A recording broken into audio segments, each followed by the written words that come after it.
This week's lessons is about social reinforcement theory and its four different types.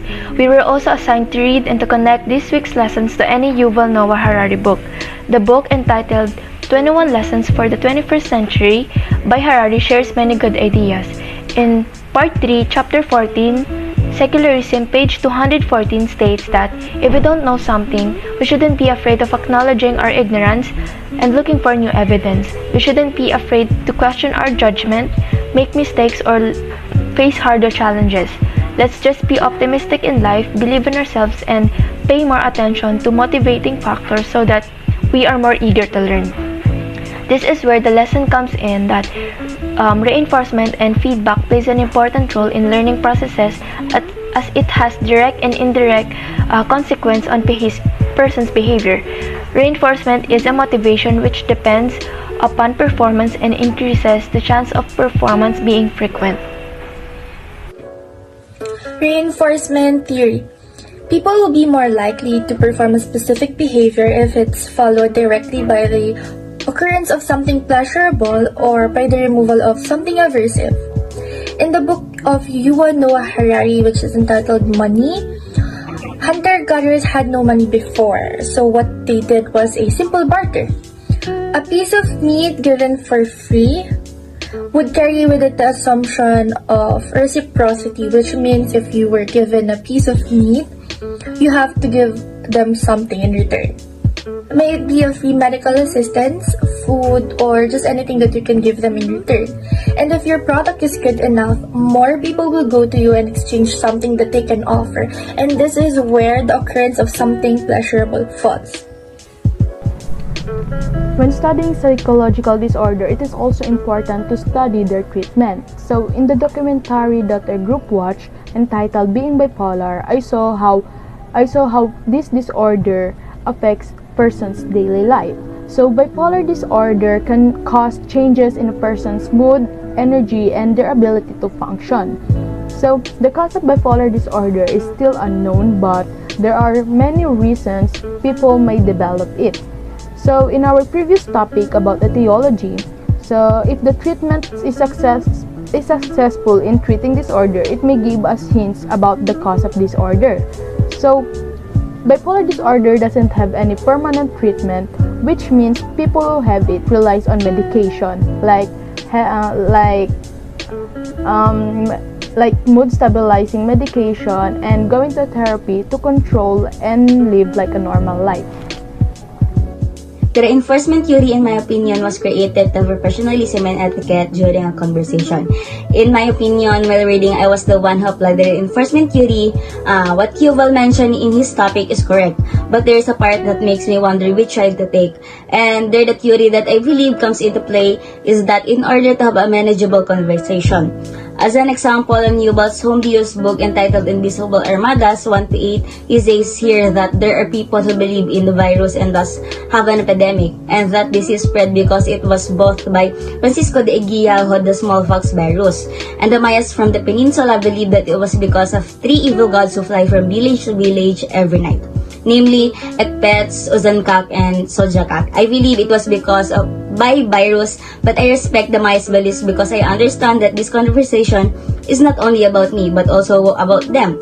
For me, reinforcement theory is not just a social approval but also a social respect. Social exchange theory states that people tend to look for their benefit in almost every social interaction and always try to avoid the costs and the risk. And an excerpt from this book entitled Money, in the chapter How Much Is It, has explained it. Back then, where money weren't still a thing, people exchanged products or services. For example, hunters provides meat for people who are capable of reciprocating the value of the meat, like medical assistance. In this way, hunters are happy that they have maximized the benefit from giving meat since they cannot give medical assistance for themselves. Hence, seeing it as a maximum benefit or win-win situation in short. Sa book ni Yuval Noah Harari na Homo Deus, A History of Tomorrow sa The Well of Meaning sa Chapter 3, The Human Spark, sabi doon, in the local cinema, they are screening Monty Python and the Holy Grail for the umpteenth time in an empty church. A bored vicar is overjoyed to see two Japanese tourists. He explains at length about stained glass windows while they politely smile, nodding in complete incomprehension.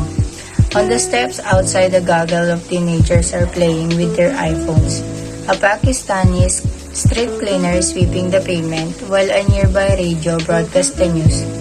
The carnage in Syria continues and the Security Council's meeting has ended in an impasse.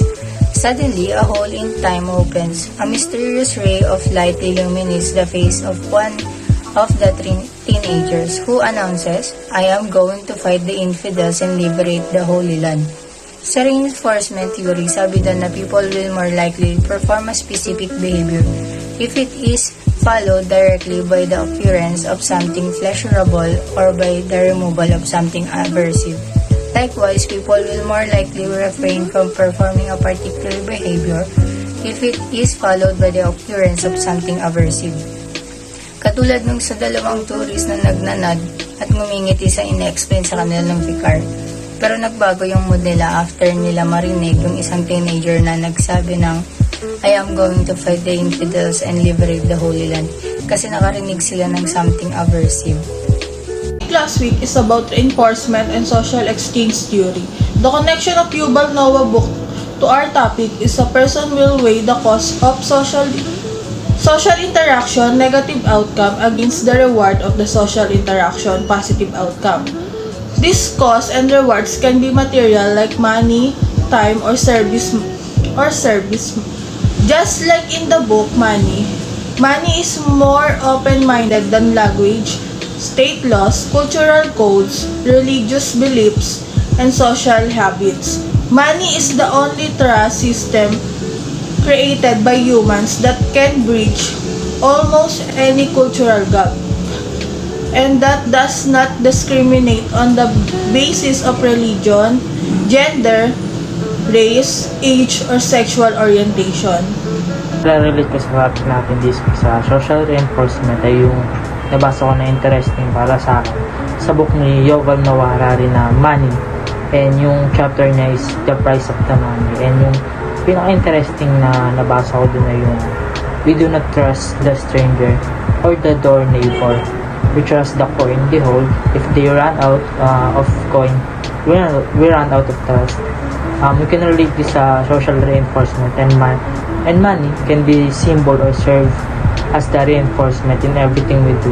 People want money to serve as a reward in what they do, and gaya nga na nasabi sa phrase, we really don't trust the stranger or the people, trust the coin they hold, and if they run out, then we run out of trust. And basically sa social reinforcement, we will not exist because we will not receive anything, which is money. The reinforcement theory is divided into four: the positive, negative, punishment, and extinction reinforcement. I can connect our topic this week to the book I read by Yuval Noah Harari called 21 Lessons for the 21st Century in the Community Content. Based on my understanding, positive reinforcement is, imagine you are an owner of a company. If you think of something that you can do that is positive for the community, its return will also be positive for you. In this project by Mark Zuckerberg, his goal is to have a supportive communities, safe communities, informed communities, civically engaged community, and inclusive community. In this project by Mark, he got positive feedbacks. If you give something positive to someone, it will also return positive to you. Ang napili kong book ni Yuval Noah ay yung History of Humankind Chapter 1 about an animal of no significance. Pili ko to kasi tungkol to sa pagde-develop ng humans, obviously, at tingin ko isa to sa magandang or pwedeng maging example sa lesson natin about reinforcement theory.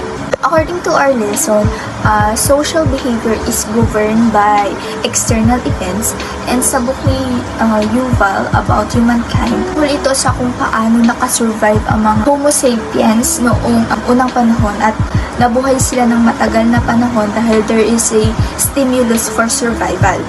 At unti-unting nagbabago ang pamumuhay ng mga Homo sapiens dahil na rin sa response nila sa pagbabago ng panahon. And according to Skinner, malaki ang epekto ng external environment sa social reinforcement.